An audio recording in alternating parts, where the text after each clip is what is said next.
First of all, I want to talk a little bit about the objectives of today's session. We're going to define continuity of operations. Most of you have already heard what continuity of operations is potentially, but we need to go over it just in case and just to make sure that we're all on the same page. So we'll talk about some of the key elements of continuity of operations planning. We'll also explain the criteria, the critical role of the specific parts of continuity of operations plans, which are delegation of authority and orders of succession. Those are the two elements that we're going to talk primarily about today, and we'll discuss how and when to use those elements. Okay. So, continuity of operations, as defined by FEMA, the continuity of operations planning is an effort within an organization to ensure that essential functions, big bold print, continue to be performed during a wide range of emergencies. Essential functions are the core of continuity of operations planning. Continuity of operations planning is based around what are those things that your agency absolutely needs to get done in a disaster. What are the things that you need to do no matter what? They could be feed your clients if you're a food bank or an agency like that. They could be take care of the elderly. They could be make your payroll to make sure that your employees are still able to come to work in a disaster or that sort of thing. So essential functions are very personal to you, to your agency, but they could be there are potentially some crossovers, like make sure that your bills are paid, or make sure that you're picking up the checks for your revenue, that sort of thing. So I can't tell you what your essential functions are, but what I could do is I could walk you through an exercise to help you and your management team figure out what you deem your essential functions. But I want to talk a little bit about using the continuity of operations plan. And one of the real concepts that I want to share with you about that is that this is not your emergency response plan. Your emergency response plan can be activated without your COOP being activated, and vice versa. Your COOP plan is a temporary plan, a short-term plan that helps you bridge the gap or keep the boat afloat, if you will, from the picture on the screen.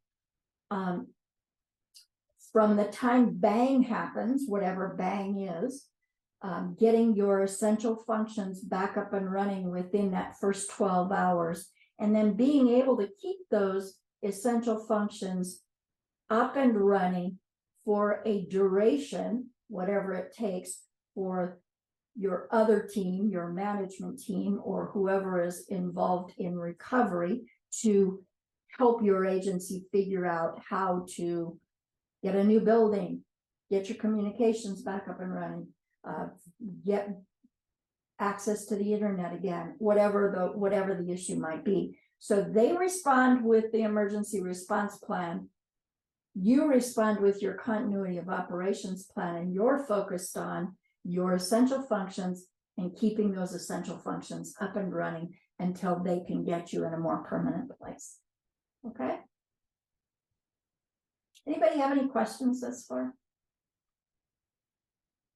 All right, seeing none, we're plowing through this pretty quickly. When to activate your COOP plan? So like I said before, your COOP plan is not necessarily activated just because your emergency response plan is activated, and vice versa. You may not use your COOP plan when your emergency response plan is activated. It could be activated in any circumstance that causes it to be impossible for employees to get their work done in a regular way. The slide says in their regular facility, but it's more than just in their regular facility. And we all know that from COVID, because many of us work from home now.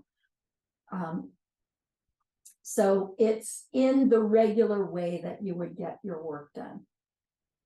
If it's impossible for that to happen, it could be something very small, like a few years ago, the county exec's office, there on Heading, had a construction team outside of the building, and they hit the power line underground as they were digging, and brought the entire building's power down. They knew that it was going to take a while for that to get back up and running. So they had a very short, very focused disaster on one building, and they knew what the time frame was. It was going to be 3 days. They activated their continuity of operations plan, and the agencies that needed to be located maybe together, like the county exec's office and county council, they came over to the emergency operations center, which is where I was working at the time, and resumed their essential functions. They didn't bring their whole team. They only brought those people that were critical to resuming their essential functions for those 3 days. They let everyone else go home so that they could vacate the building completely. But they had 3 days that they had to find someplace else to get their work done. They still had to do the work. They still had to keep those essential functions up and running. But the infrastructure, the rest of the infrastructure of the county was still available. There was still communications and all of those kind of things. So it wasn't a situation where there was a big disaster like a regional flood or a big fire or an earthquake that causes multiple fires. It was just a single event. But you can activate a coup under either of those circumstances or anything in between those circumstances. There are elements of a coup, and delegation of authority is one of them, that you can activate just that delegation of authority element if, say, your office manager is going on vacation for 2 weeks, or going on maternity leave for 6 or 10 weeks, and some of their job needs to be farmed out to other people. You can use your continuity of operations plan, and especially the delegation of authority part of it, because the people in the plan that are part of that delegation of authority are already trained to do those tasks. So that's an opportunity to activate that element of your plan, even if there isn't a disaster. And we'll talk a little bit more about that as we go along. All right. So the continuity of operations plan is broken essentially into 10 elements. And I like to think about it like a three-legged stool. The first being the platform of the stool, or the basis of the whole plan, if you will.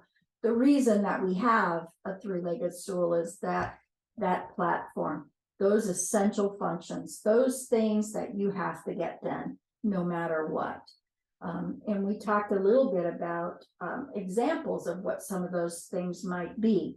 It could be that you have a client base, that you're a food bank and you need to do feeding. It could be that people are depending on you, that clients are depending on you for their livelihood. So those are essential functions that you need to keep doing, even if your building has caught fire, even if there's a flood and the roads are not available, even if you don't have the people in place to be able to do those things. You'll find that as you go through the process of essential functions, that you start, I find that my experience is, I find that Many agencies want to write a big long list of essential functions because it makes them feel like they're very valued and they're very important. And essential functions and the importance of your company don't have anything to do with each other, really. Essential functions are not the pet project that your executive director has this year.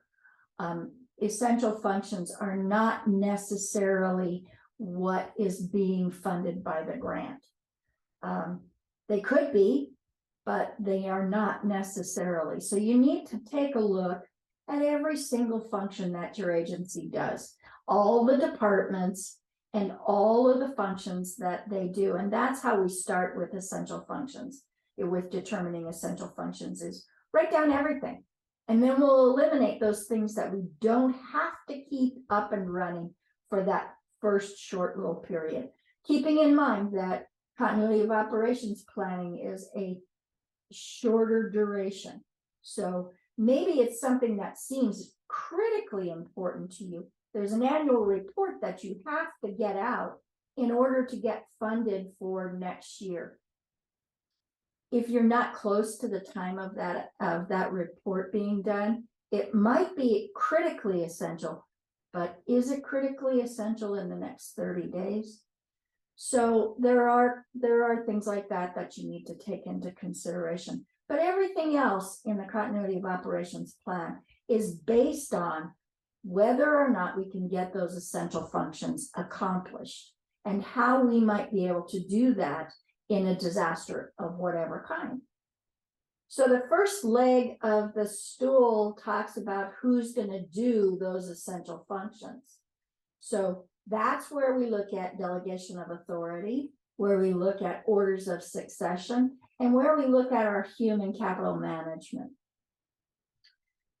That's where cross-training is. That's where assigning those tasks to an individual are. That's where we figure out who's going to be in charge if the boss is not available, and who is capable of keeping those essential functions up and running, the who of the essential functions. The second leg is resources, and we talk about things like our building. Do we need a secondary building to perform our tasks in? What about our communications? And that's not what you say, but what you use to say it with. Our communication systems up and running? And if they're not, what is our contingency for communicating? And then where are we storing our vital records? Do we have a backup plan? Can we get access to them from another facility, from working from home, or from an out of area location? So those are the resources. And then the procedures are devolution. What happens if our agency is so damaged by the disaster that we can't even do our essential functions? We need to have a contingency plan that helps us to recognize who would do this if we didn't do it. If our agency wasn't doing this, who could keep this afloat? Who else could care for those seniors or feed those people if our food bank wasn't open? And then, we're going to tear it all down with a continuity of operations plan in the beginning and think only about the essential functions. We're not going to do anything else other than just those essential functions. And we're only going to have that team that can do those essential functions available. So that means that our organization really shrinks down, could shrink down to only a couple of people, right? And when the disaster is over, we need to figure out how to smoothly get from only a couple of people doing only essential functions back to a full team doing the full work that our agency does. So we need to be able to reconstitute our organization to get back to normal or to get to a new normal, if that might be the case. So that it's almost an undoing of the breakdown of the essential functions and bringing it all back to a full-fledged organization. And then, of course, there isn't anything that isn't enhanced by testing it, training it, and exercising it. And I'm a huge advocate for doing those things every opportunity that you get. If you see on the news that there has been a like agency to yours that has been affected by a disaster, use it as an opportunity to bring your team together and say, what if this happened to us? How would we respond? What would we do different than they did? Or what would we do the same? Or what did we learn from what happened to them? There are hundreds and hundreds of experiences that you can just Google and find on the internet of agencies that have been through disasters that have written after action reports and are willing to share those with you. And you can use those as an opportunity to create your own little exercise. Just a staff meeting. Okay, let's just say there's a fire in this building today. I know evacuation is one of the things on our list. That's our response plan. But what are we going to do about making sure that we keep these essential functions afloat?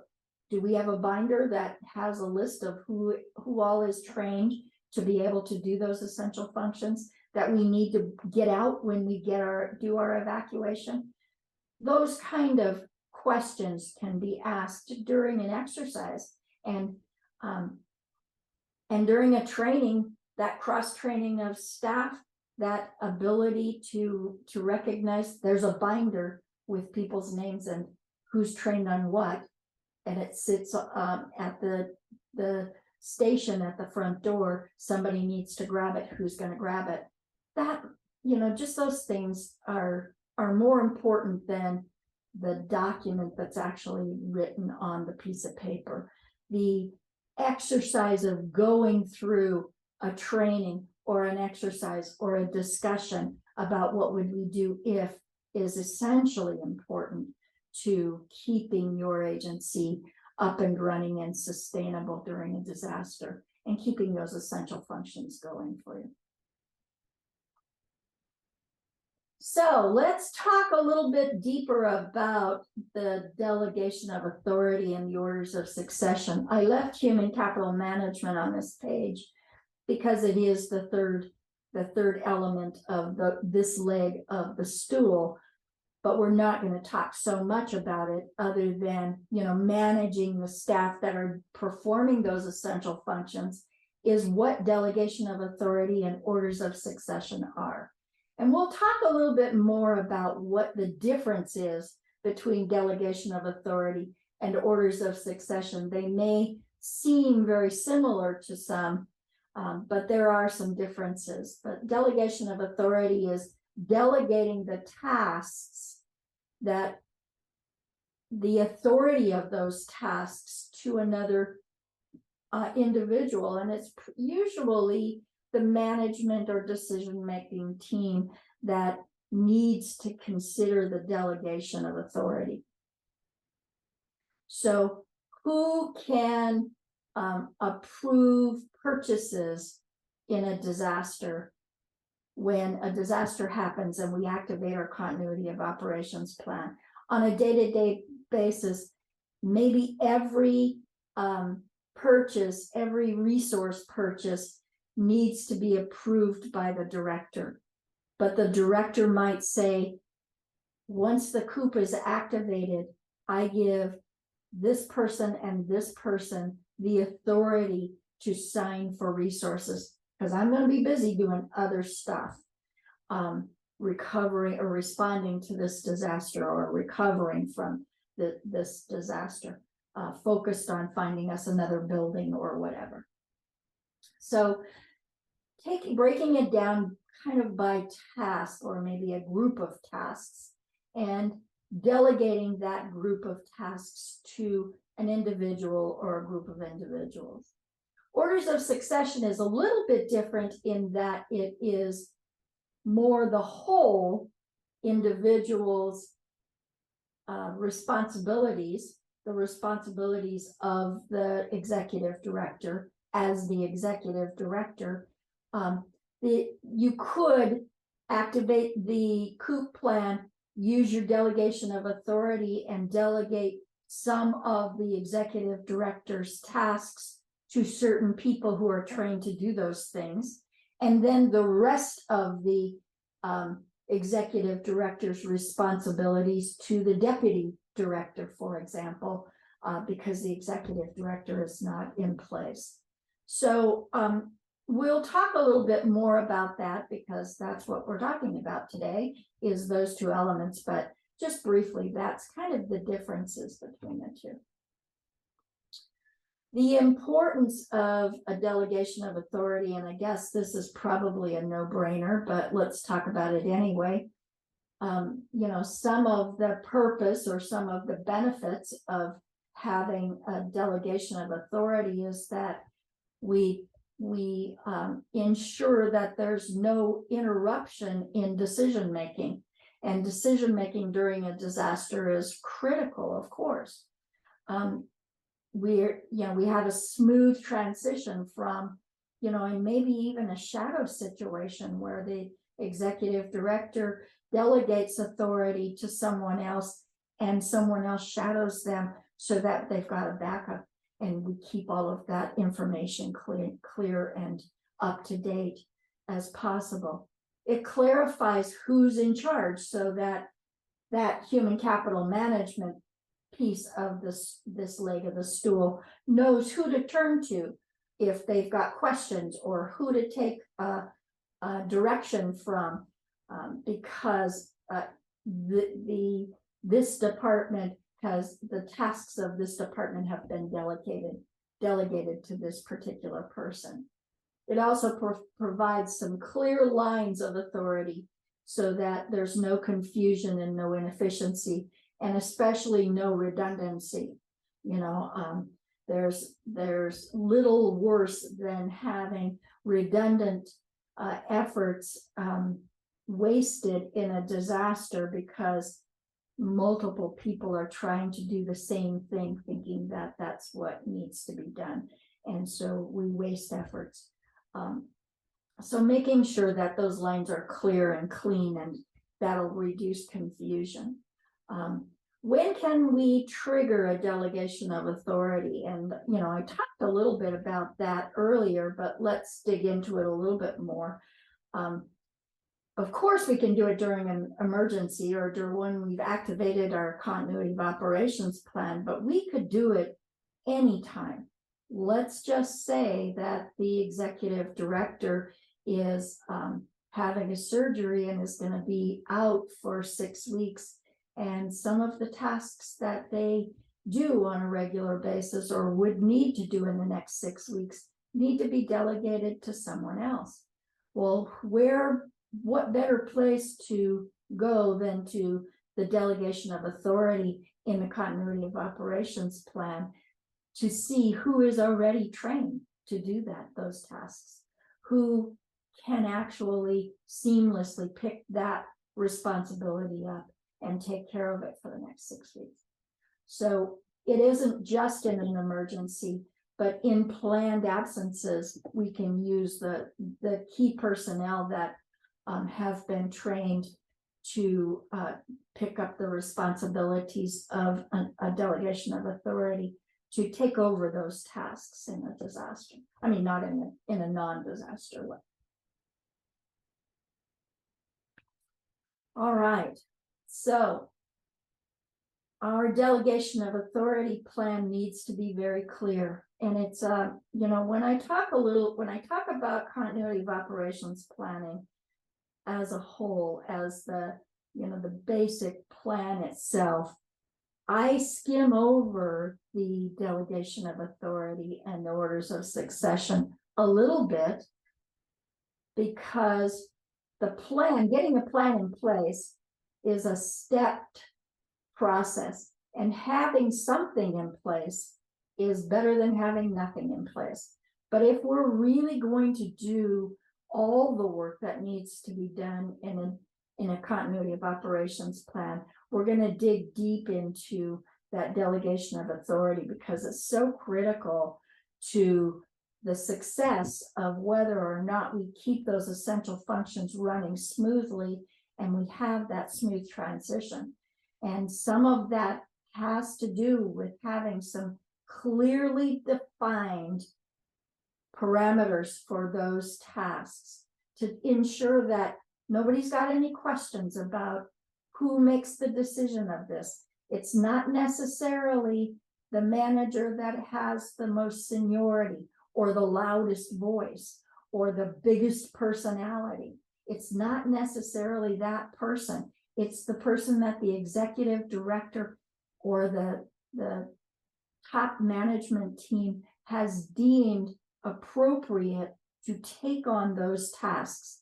And it needs to be documented clearly in your continuity of operations plan, going through every, again, like I said about essential functions, you start by writing down everything that each department does, and then you eliminate those things that are not essential.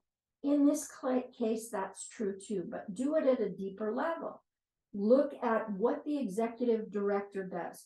What does the executive director do? What are they responsible for?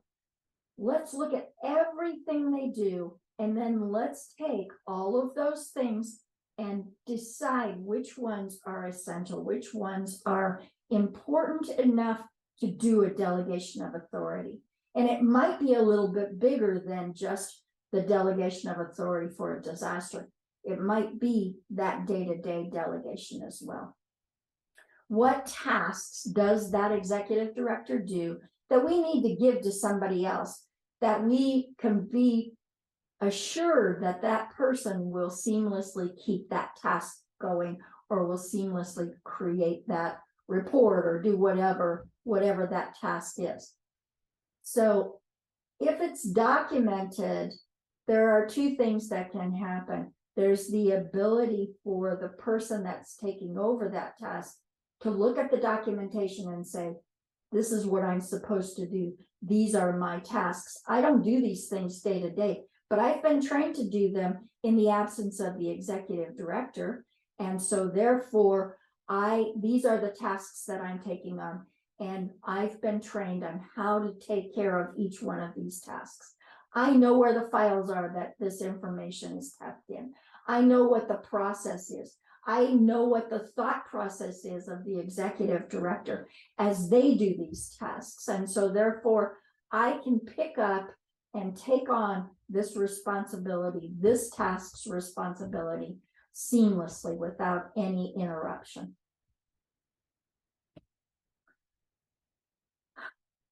Pre-authorizing those tasks is crucial. Making sure that everyone is informed, all of your team is informed on what those tasks are and who is going to do them is critical. Not everyone needs to know exactly how that person is going to do those tasks. That person needs to know how they're going to do those tasks and needs to have some time with that executive director to, pick their brain, to see how they do it, to watch the process happen, to be involved in exercises or in times when that task is being done by the executive director, so that they can have that ability to keep that going. They need to be empowered and be given the responsibility to act quickly, to actually activate that task and take over that task quickly. As soon as that plan is activated, or as soon as that delegation is made, they know exactly what they have to do. They know exactly what materials they need to do it with. They know exactly what files they need to have. what software they need to have, what system they need to use. They have all of that information available to them in advance so that they can then pick up those responsibilities. And everyone that reports to that person needs to know who new to report to. Who do I turn to if you're not available? Does that person have all the information that I'm going to need, all of the answers to the questions that I'm going to need to ask while the executive director is out? I keep saying executive director because that's probably the most universal use of a delegation of authority or of orders of succession also. So, substitute the word executive director for whatever your leadership person is that you're thinking about as we talk a little bit more about this. And then, I can't stress it enough, and I'll say it again, practice, practice, practice, practice. Give everyone the ability to recognize that person that's taking over those tasks is equipped and is ready, including that person. Give them the confidence to be able to take that task on. Don't just drop this thing on them when the disaster happens and say, okay, sink or swim. Make sure that they're trained and that they know exactly how to do that. And the way you do that is by practicing. So we've talked a little bit about what kind of authority and empowering them to do that. And then there's also kind of the other side of the coin, making sure that they stay within the boundaries of their authority, that they don't decide, oh, okay, well, I have the ability to sign the checks to purchase resources, so I'm going to go buy us our whole department all new laptops. I'm going to use this opportunity to fulfill some other little thing that I think that management should be doing and they're not doing. Creating those clear boundaries and limitations. You can do this within this parameter. You can purchase new equipment if the old equipment has been damaged in the disaster. But you can't go out and buy us all brand new printers. You can't go out and purchase a new fleet vehicle because you want to drive around in a new car. Those kind of parameters, those limits, and they're limits for a couple of reasons. There are limits for the fact that they set expectations and everyone knows. And again, everybody needs to know what those limitations are as well. So don't go ask that person that's been delegated the task of purchasing resources to buy you a new laptop because your boss wouldn't. Make sure that everyone knows what those limitations are so that you set those expectations for everyone. But then it's also a mechanism for accountability. It also gives that person the ability to, if something goes wrong, that person is the one that's accountable for making those decisions, and it gives them those parameters. I wasn't the one that purchased the extra laptops. I didn't have that authority. I am only accountable to this particular task. So it keeps those limitations realistic and allows the executive director to go away and have that surgery or whatever, and know that their tasks are being managed the same way that they would manage them and within the parameters of what they would manage them. Okay. Communication, and we've talked a little bit about this, and I've stressed it in almost every slide I've talked about so far, but making sure that everyone inside the organization knows who has the authority to do those tasks that if need be, need to be delegated. So all of your stakeholders need to know that. All of your employees need to know that. All of your clients need to know that. All of your volunteers might need to know that.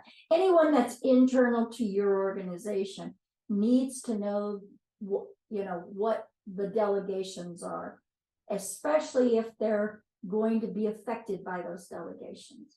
So your volunteers may not be affected by the delegation. The delegation may not have anything to do with your volunteers. So maybe you don't need to tell them. But if they have questions, they need to know who they're supposed to turn to if you've delegated that authority. And then your external communication too, making sure that the public knows who's in charge or who they should turn to or who the media should look to if there's a news report that needs to be done or a press release that needs to be created, who's supposed to sign off on that, who your partners need to look to. Your agency has been affected by this disaster and you're a food bank, and there's another food bank that needs to know who they need to communicate with. Who should they contact if you're not there to see whether or not they can help, to see whether or not you have resources, all of that sort of thing. Any other agencies that you may be working with, a transition agency or another agency that maybe does something different. Others that might be in your same building or in your same location need to know who the boss is, or who is in charge of making these particular decisions, so that we have some smooth coordination as we transition from normal day-to-day, bang happened, now what do we do phase. Keeping that, communications is always the downfall of every disaster. And so thinking through those communications in advance and writing that down in your continuity of operations plan, and especially as it pertains to the delegation of authority piece of your plan, making sure that you write down who needs to know this information. And then, maybe it's layers of delegates. Maybe it's multiple people that need to be delegated that authority. Wouldn't it be awful if the executive director was not available and the disaster struck and they had delegated authority to this person to take on these critical tasks and make these critical decisions, and this person was impacted by the disaster? So we needed that person also. So this person and that person, making sure that we've got multiple layers of delegation so that we can, if, maybe it's not even that they're not available. Maybe this person is overwhelmed. They've got their own set of tasks. We didn't think about how overwhelmed they were going to be. They're going to need to push some of their stuff off on someone else. Can they take that delegation of authority off your hands? Can someone else do this particular piece? Is someone else trained to do this particular piece? So cross-training, of course, is important. Making sure it's a key. I will always say to you, cross-train your staff. Make sure that everyone that you expect to take on a role or a responsibility is completely trained on how to do that. And that there are multiple people in your agency, if you've got the size agency that warrants that can take on that task, that you've got an agent, that you've got the ability to move that delegation through to multiple different people, or maybe even a team of people need to take on that decision making or that part of the process. But being very clear about what needs to be done, who's trained to do it, and make sure that they are trained in all of the aspects of it. And then also take into consideration the other things that you're going to be asking them to do to make sure that they're not completely overwhelmed. Maybe take them out of the role of manager and give them that piece of the executive director delegation instead, and make someone else be the manager of that department. Those kind of things are things that your agency needs to think through and be able to write down in the continuity of operations plan. There are, of course, legal things that you need to take into consideration. All right, I would like to give delegation of authority to this person for these tasks, but does the grant that these tasks are under say that no one can sign these papers except the actual executive director? Are there regulations about this piece of our agency's jobs that require some kind of notification at the very least that there's a delegation of authority? Does our organization say in the chain of who approves expenditures that there's a contingency for delegation of authority? We never want to put our agency in a place where, after all is said and done, the tasks and the actions that a delegate took on and did now have to be a part of litigation. We never want that to be the case, of course. So it would be prudent to have your legal counsel review your plan and just make sure that it's got another set of eyes on it as it pertains to the legality of the delegation, and that it is at the very least documented in your policies or in your regulations, or available, or a possibility in the relevant laws. It also gives you the confidence and the assurance that when you make that delegation, you're able to do so in good conscience, knowing that you're not putting anyone in jeopardy, or even if they made a decision that caused an unforeseen situation, that they'll not be specifically liable, or they haven't taken that on for themselves. So I keep trying to read the chat, and I apologize, it's distracting. I'll try and turn it off so that I can let my team watch the chat happen and respond to the chat as it happens. Okay. Okay, so we talked a little bit about our organization's policies.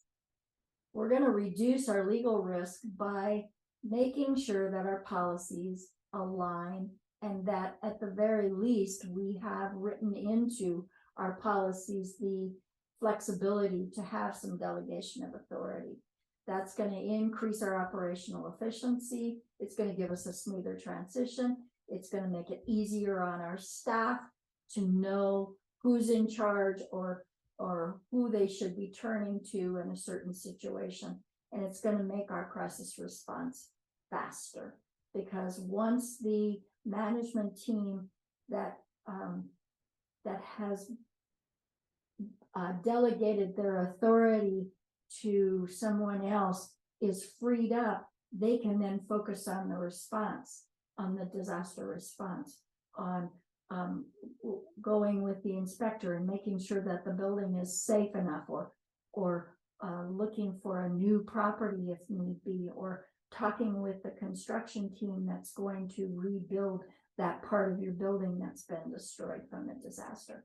They can take on those kind of tasks, that response and recovery kind of tasks, while the delegation of authority, the day-to-day tasks, can be accomplished by the person that's been appointed that delegation, that authority.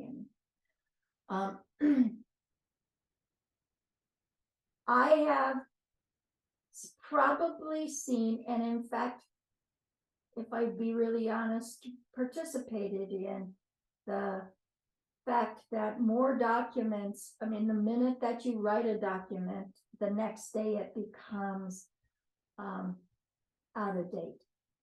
And so, it's difficult to stay on top of these things.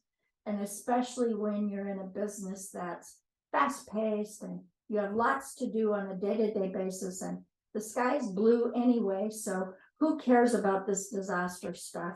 And who cares about keeping this stuff new and fresh?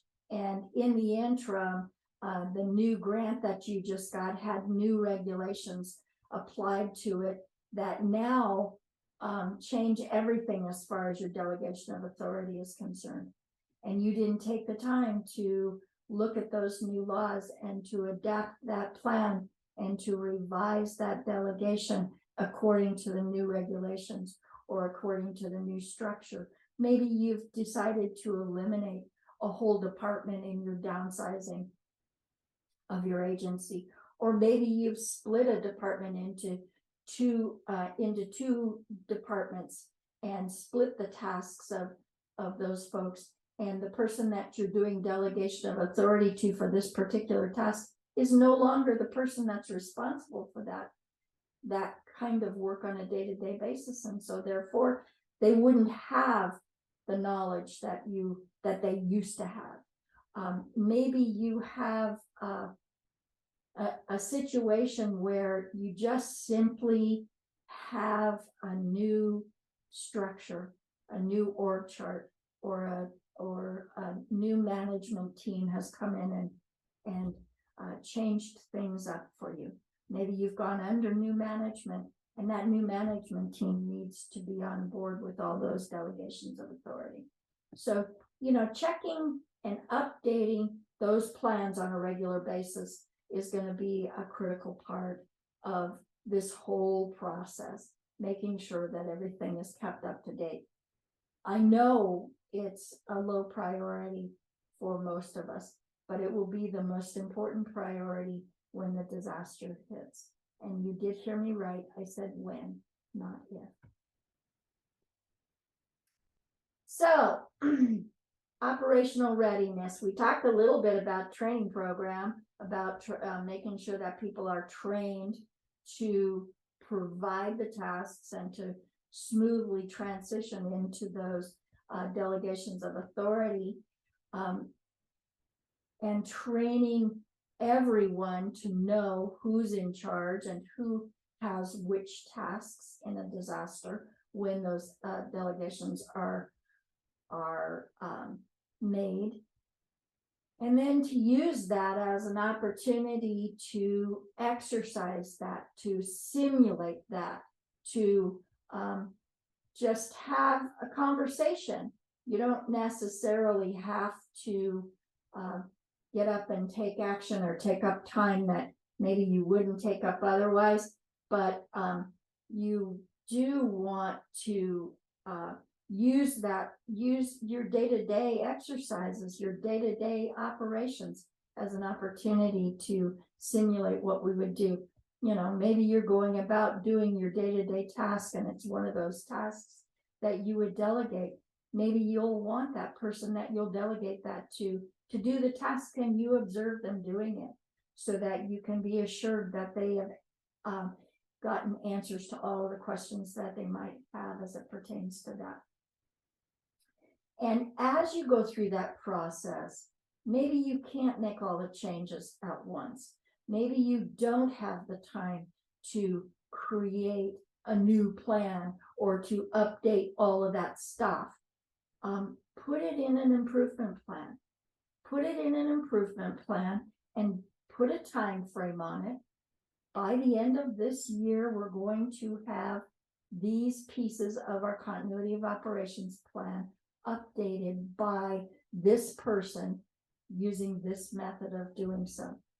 And then that person is going to be responsible for updating that plan, for checking off the improvement plan. If you can't get it done, at least write it down so that you know that that's what you have to do in the future. So keeping that stuff going and keeping, having an active plan that you can consider a live document at all times and fresh and something that your staff can turn to at any given moment. So we're going to document the delegation of authority. We're going to say so-and-so, this person and that person, have the authority to do this task and that task. And we're going to write all that stuff down in our delegation of authority. We're going to write down what their scope is, what their parameters are.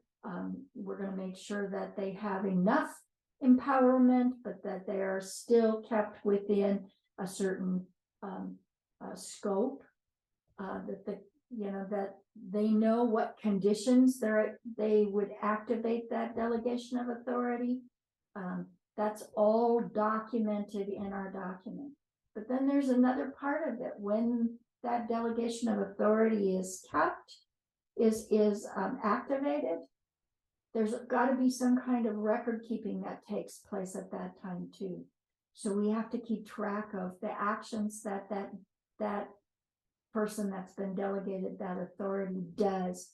And we do that for accountability, and we do that for the sake that potentially after the disaster is over, there could be some kind of an audit, and we need to know who made those decisions, not just the title, but the person that made those decisions, so that we can maybe go back and ask them, what was the thought process, or are we missing something, or that sort of thing.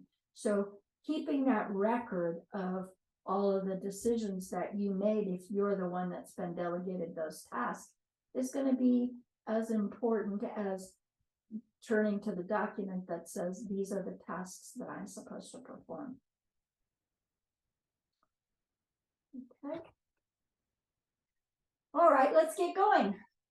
We've talked a lot about continuity of operations, delegation of authority, but now let's turn to the other element that we're talking about today, or the other primary element that we're talking about today, which is our orders of succession. Orders of succession are predefined lines of authority that pertain to the incomplete task of an individual, or to a position rather than to an individual task. The purpose of this is, let's say that the executive director is not available for whatever reason, and someone else needs to be the executive director in whole, doing the responding to and recovery from the disaster, as well as the continuity of operations part of it. So maybe we need to pass that whole task, that whole position off to another person. And as we go through this a little bit, I'll show you some examples of what orders of succession might look like. Orders of succession tend to be less temporary, potentially more longer lasting, and more full, in that they're taking over the entire position and all of the decisions that are being made by that individual. Again, like delegation of authority, they're not necessarily used, and in fact, probably less used in a disaster situation than they are in a day-to-day situation. And in fact, you probably could find orders of succession for your agency if you look in some of your legal policy and some of your emergency plans or your structure.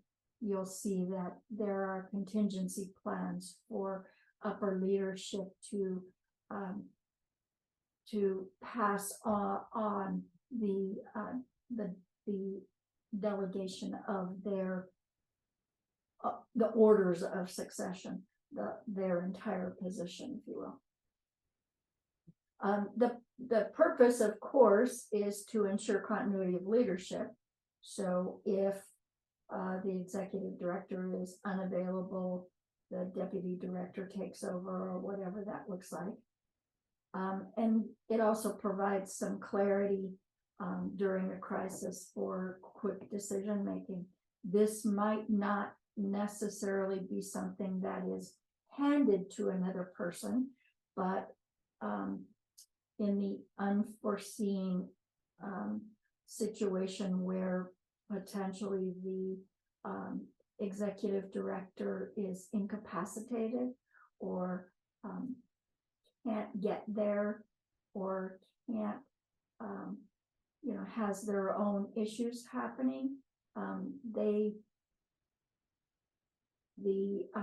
deputy or the person that's been delegated that those orders of succession can then take over without being told they have to take over.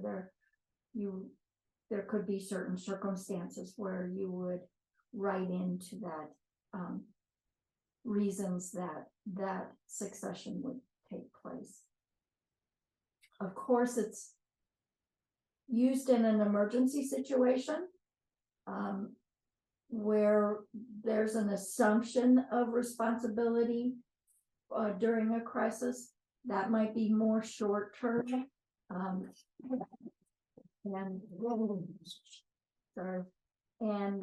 They've been good for a whole lot.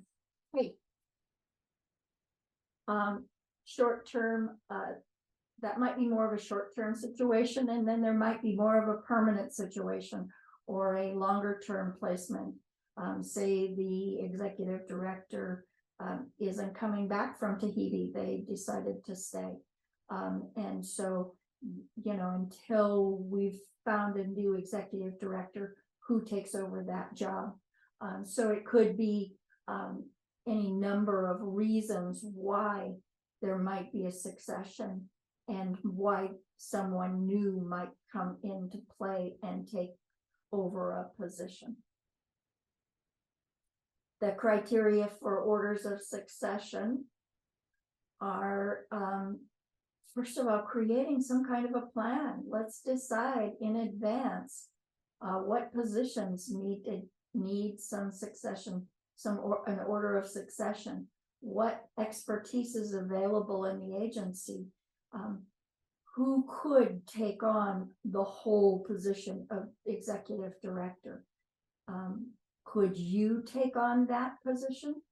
Could the deputy, hopefully the deputy just by title should have the ability and the power to take on any aspect of a position, but can they take on the whole thing? And then of course, making sure that there are defined ranks and that we avoid disputes and confusion, and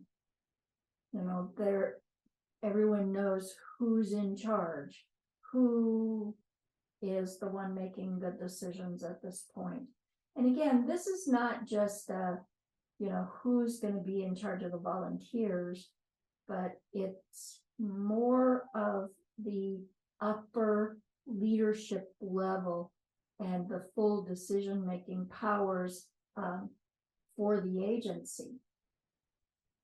Those successors, just like in delegation of authority, those successors need to be trained and familiar with the essential functions if it's pertaining to continuity of operations planning, which orders of succession I have seen are in regular everyday policy and documents, but they're also mirrored in the continuity of operations plan as it pertains to essential functions and to continuity of operations.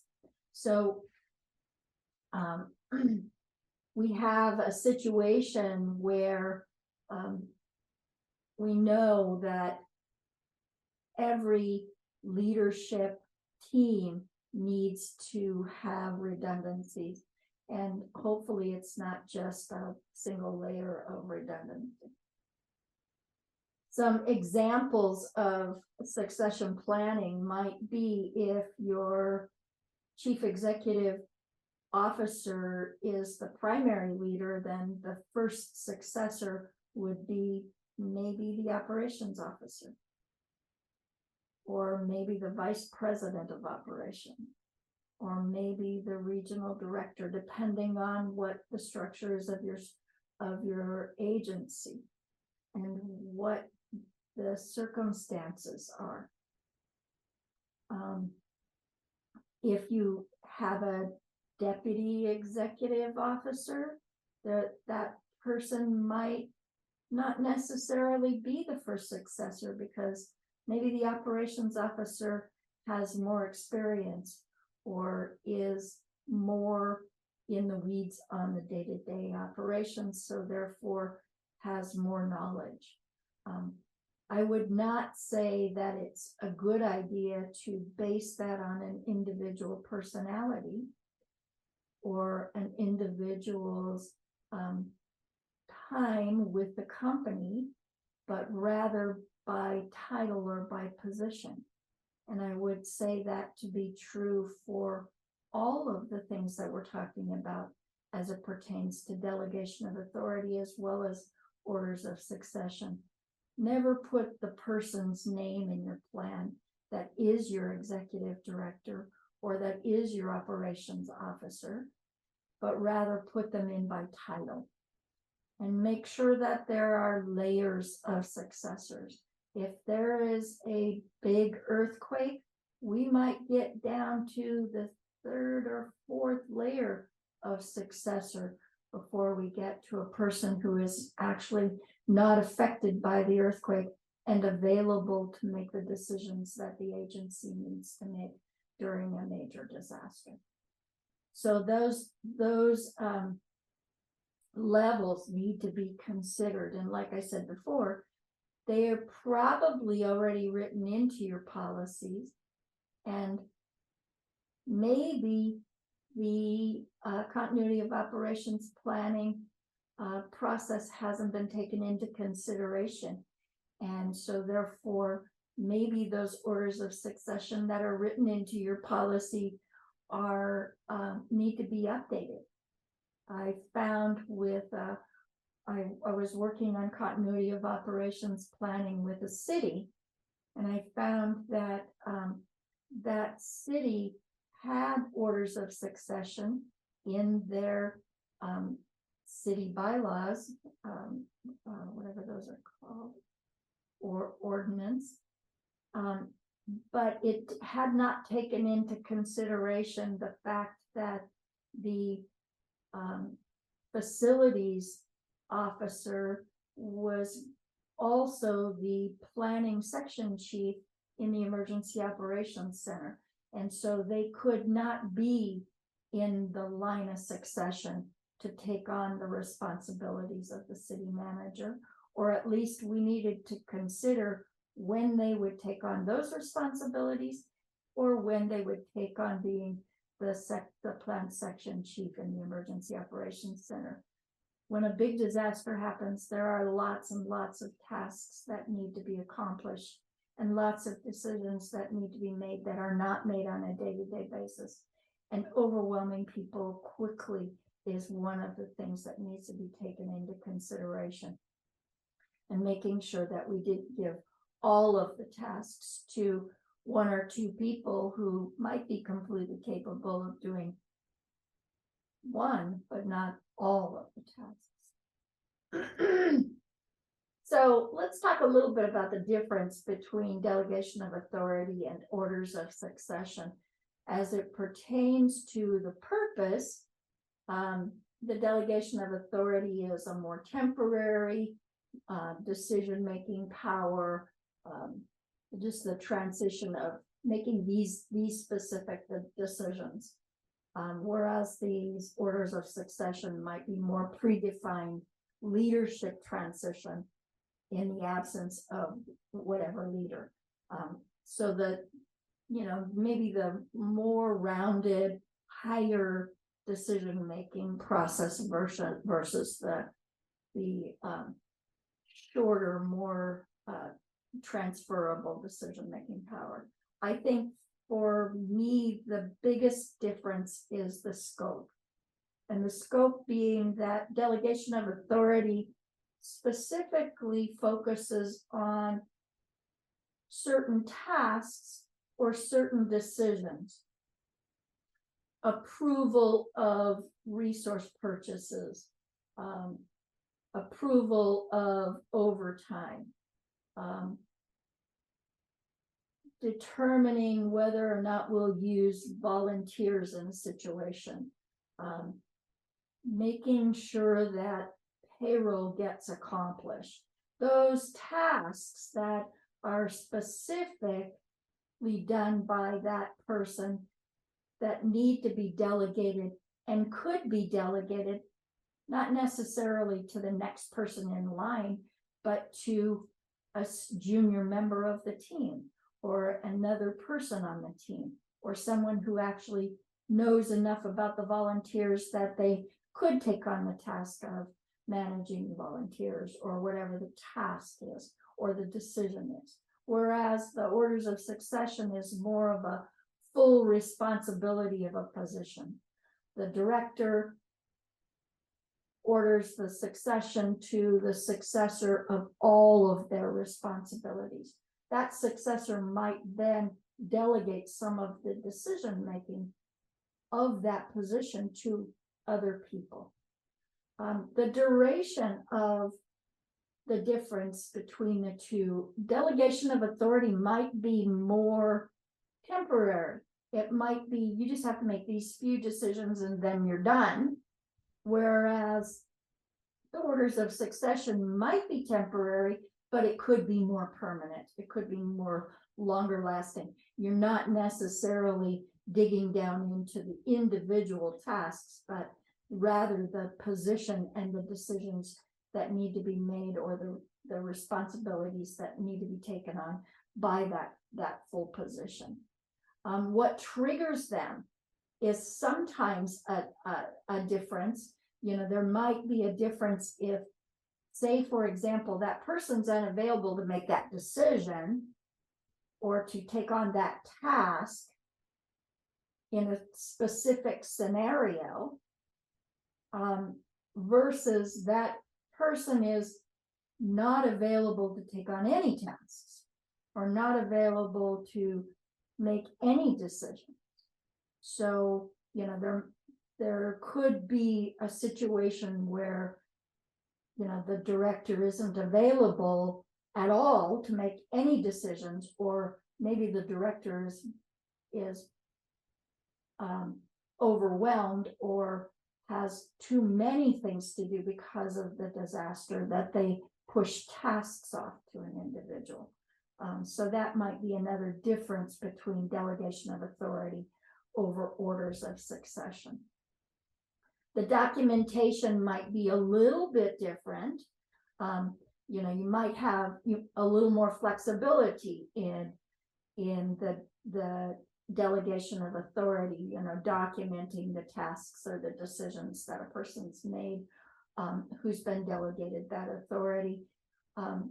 Certainly there still needs to be that documentation, but it might not be as formal a documentation. It might not actually be a part of the organization's policy as it would be in an orders of succession.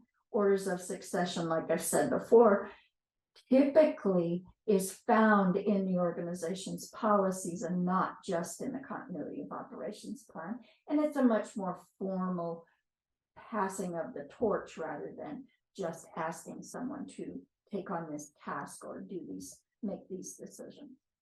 So an example of a delegation of authority might be the manager delegates the purchasing authority to the purchasing department manager. They're now given the authority to make purchases, but they can't do anything else that the manager does. It also is the manager is delegating. Typically at the manager level, it's a delegation because it's tasks. But at a higher level, like the CEO or the COO, at the leadership, at the top leadership level, it could be orders of succession.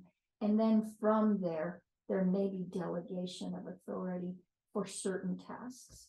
So those two might run hand in hand. They may run completely separate, but you can see where one is more task-based and the other one is more position-based, and is more kind of, I take over because the CEO is incapacitated, can't make any decisions, isn't available to do anything, versus I have assigned this decision or this task to an individual.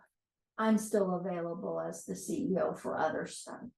So those can be a little confusing, but I think that there are some differences, and subtle as they might be, there are some reasons to have both delegation of authority as well as orders of succession in your continuity of operations plan.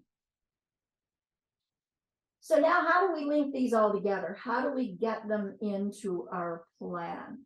And it might not be as straightforward as you have a chapter in your continuity of operations plan that says delegation of authority, and it speaks to each task and who it's delegated to and what those tasks are.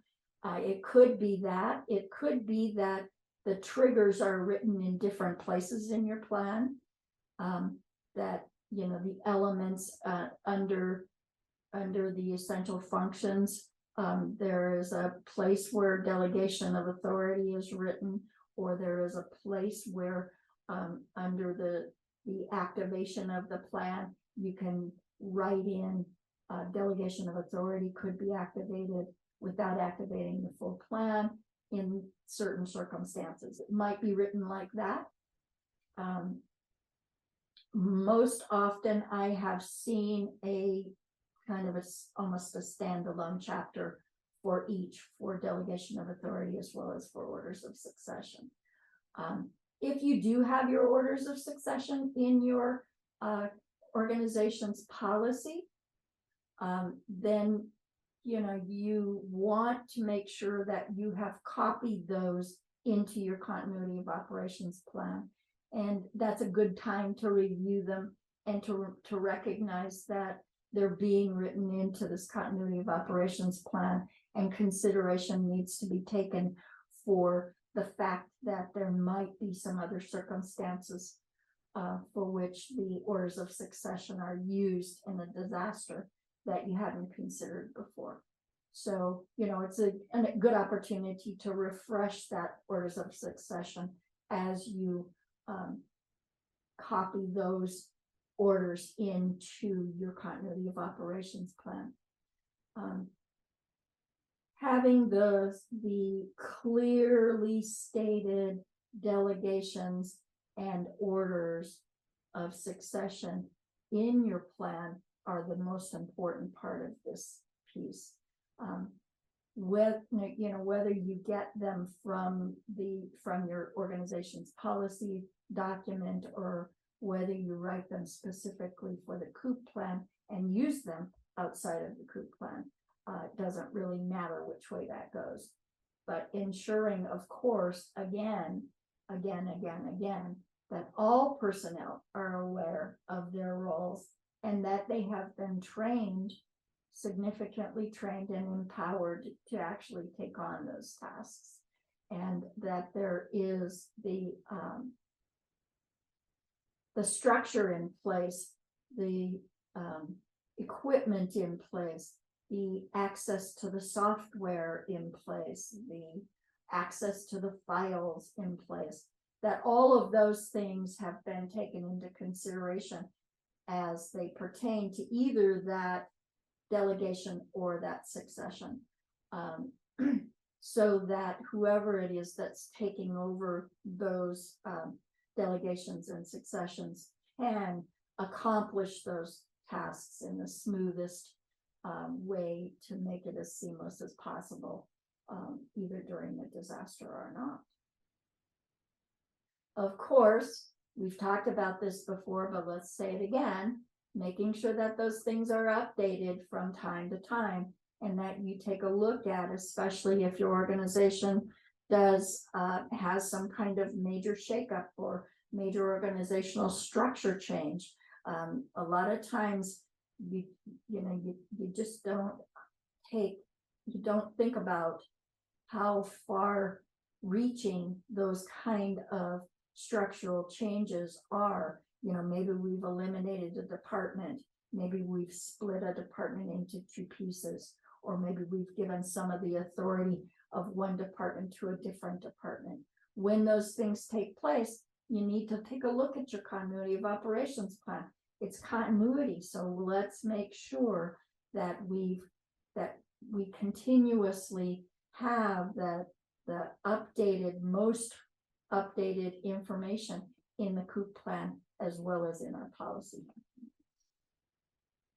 We talked a little bit about legal requirements, about whether a delegation or even a succession comply with federal, state, and local laws, whether they comply with the regulations of your grant or of your funding source or the policies of your organization.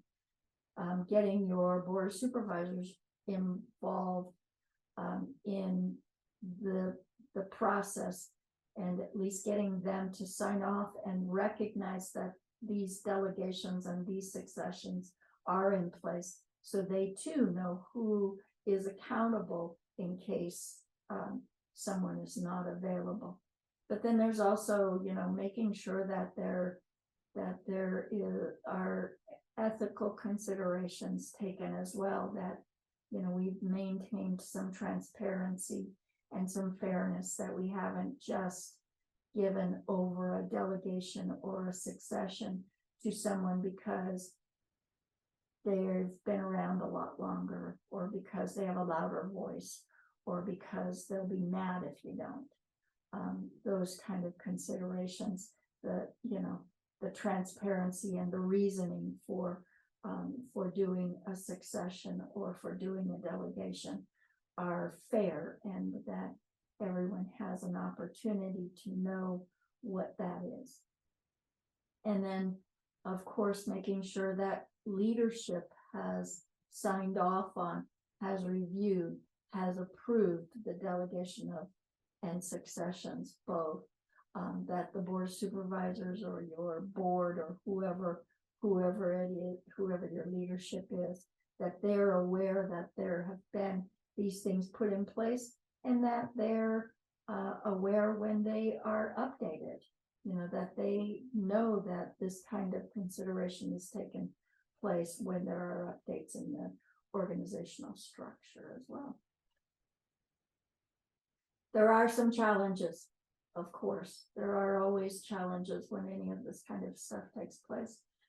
I think the biggest challenge for me as I think about it is that there's going to be some resistance. Realistically, there's going to be some resistance to the delegation of authority.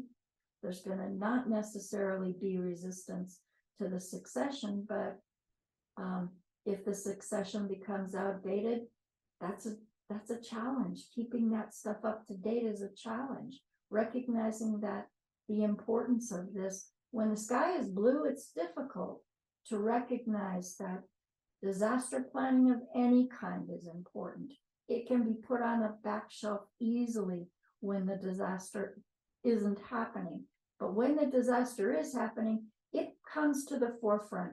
And let's hope that we have an up-to-date, clearly designed plan in place that makes that transition and that decision-making process smooth and able to happen, and your organization can sustain whatever disaster happens and recover from it as smoothly and as quickly as possible.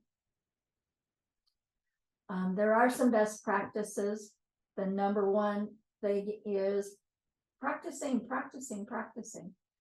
Training people to make sure that everyone knows who's got the delegation, who's on first, who makes the decisions, who should I turn to, whether they're part of that critical human capital management, whether they're part of the essential functions for the continuity of operations plan or not. They need to know. In a situation where we have maybe a big earthquake, let's say, for example, and our organization has shrunk down quickly to accomplish only essential functions. And only the team that does essential functions is still working. The rest of them need to know what to do with themselves, need to know, should I go home? Need to know, am I going to get paid? Need to know, who do I turn to find out when I should come back to work? Those kind of questions need to be able to be answered, and the staff that isn't part of the essential functions and part of the COOP plan also needs to know what the plan is, so that they know how they should respond accordingly. I know during the COVID disaster, and I call it a disaster, many of you call it a disaster. During COVID, many people were, well, everyone was sent home to start with, right? Did they know when to come back? Some people took advantage of that. Some people didn't come back right away. Some people said, oh, gee, I didn't know who was supposed to tell me to come back. Nobody said when I should be coming back, or how I should be coming back, or if I'm getting paid. HR was inundated with lots and lots of questions because their continuity of operations plan wasn't complete enough to recognize those things and to help everyone to be trained to know exactly what the circumstances were going to be, what the process was going to be when those were the circumstances. So, looking at what the hazards are and practicing what would we do if there was another pandemic. Now that we've been through one, is a perfect opportunity for us to practice what will we do different next time. And to make sure that everyone is told next time, you'll go home and you'll be given this information by whoever's in the line of succession to give that information out, or by whoever's been delegated the authority to make those kind of decisions. Another best practice, of course, is to review the plan periodically. I would say annually, or if there was a major shakeup of your organization, that's a perfect time to review your plan and to update that plan. All right. I would like to turn the camera off for just a little while, because I would like to get you more involved. And I suspect that you are hesitant to be involved in any big way because there is a camera going, because there is a recording happening, and because that recording will be online. So at this point, for a short period of time, I'm going to turn the recording off so we can have a discussion about a couple of case studies that we've got for you to chat about. All right. In conclusion, let's just say, just for the sake of continuity of this recording, we did stop the recording for a period of time, and we did look at two case studies, one of them being World Central Kitchen case study as it pertained to the COVID disaster, and a smaller food provider as it pertained to a flood situation, a weather situation. And so the participants had some interaction with those two case studies that we did take offline so that we could have that discussion, and it wasn't a part of the recording.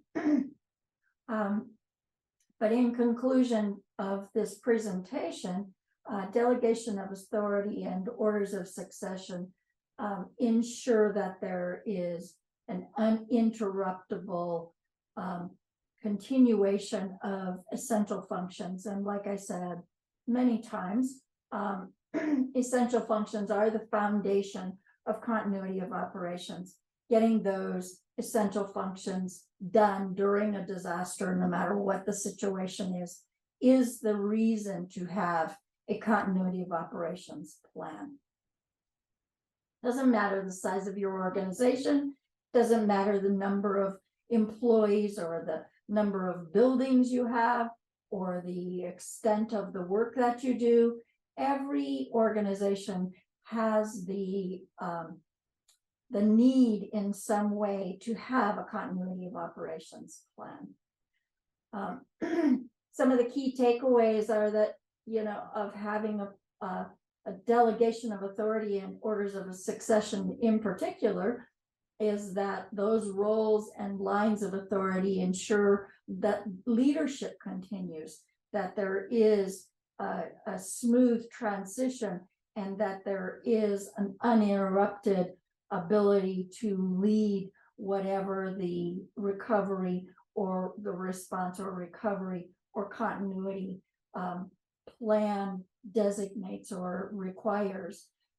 Having regular training and having updated documents and having clear communication so that everyone knows what the process is and how things work and why or who they need to look to for answers is going to be very vital in your organization's success.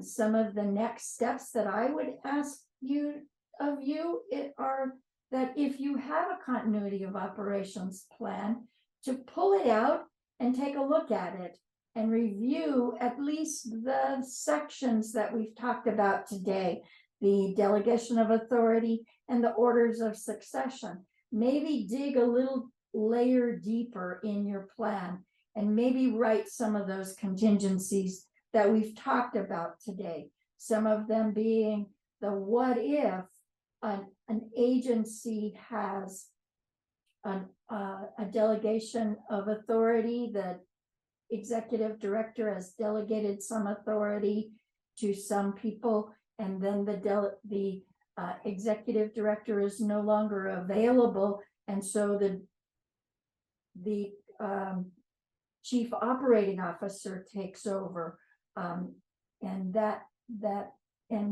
order of succession happens. Circling back and making sure that those delegations are still in place and that they're communicated that there's a new order of succession happening as well.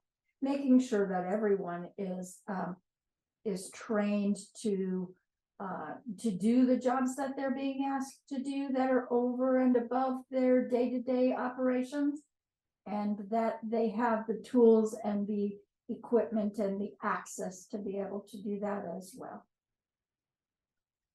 So if we have questions or if we have insight that we'd like to share at this point, I would open it up for anyone to be able to speak, to talk about your experience or to share some examples of what your agency has been through, or to ask any kind of questions.